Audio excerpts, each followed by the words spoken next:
Shalom, il y a une législation qu'on appelle la législation noachide, la loi des fils de Noé, qui est transmise par la tradition orale d'Israël et qui est destinée à l'ensemble de l'humanité. En effet, il ne suffit pas simplement de s'acquitter de ce qu'on appelle la morale naturelle. Pour être un homme de bien, il faut également accomplir cette morale comme étant l'expression de la volonté de Dieu, c'est ce qu'on appelle les commandements. Et effectivement, nous avons des enseignements talmudiques qui nous expliquent comment est-ce que les 7 commandements noachides sont déduits des textes bibliques.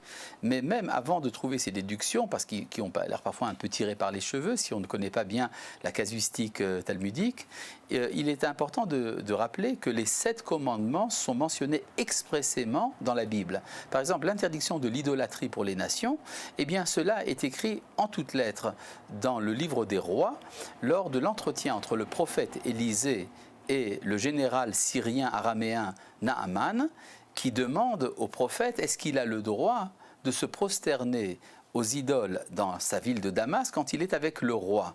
Le fait que cette question soit posée implique donc que les nations savaient très bien que l'idolâtrie leur est interdite. L'interdiction du blasphème est mentionnée également en toutes lettres dans le Lévitique, dans le chapitre 24, et là-bas il est question de tout homme qui n'a pas le droit de blasphémer la divinité. Pour ce qui est de la débauche, elle est mentionnée en toutes lettres dans le chapitre 20 du livre de Lévitique, là où on dit que les Cananéens ont été condamnés justement parce qu'ils pratiquaient la débauche sexuelle. L'interdiction de l'homicide pour les nations est mentionnée en toutes lettres dans le livre de Béréchit, dans le livre de la Genèse, après le déluge, lorsqu'il est dit que celui qui verserait le sang de l'homme verra son sang versé par l'homme.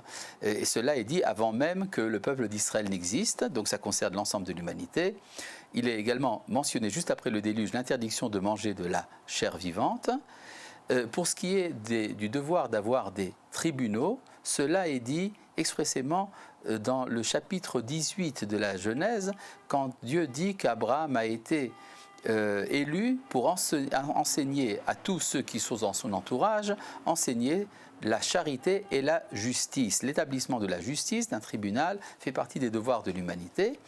Et quant au vol qui est interdit, eh bien on le voit tout de suite dans le récit de Joseph et de ses frères lorsqu'ils sont accusés de vol et qu'ils sont pris la main dans le sac, si je peux l'exprimer ainsi.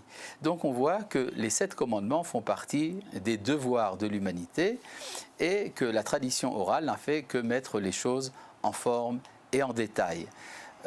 Accepter les 7 commandements noachides en tant que commandement de Dieu et non pas seulement comme pratique morale est très important pour faire partie de la communauté des justes parmi les nations, Chassidé ou Mot HaOlam, les justes parmi les nations qui reconnaissent l'origine révélée et mosaïque des 7 commandements, eh bien ces justes-là participent au monde à venir en même temps que les enfants d'Israël. Shalom.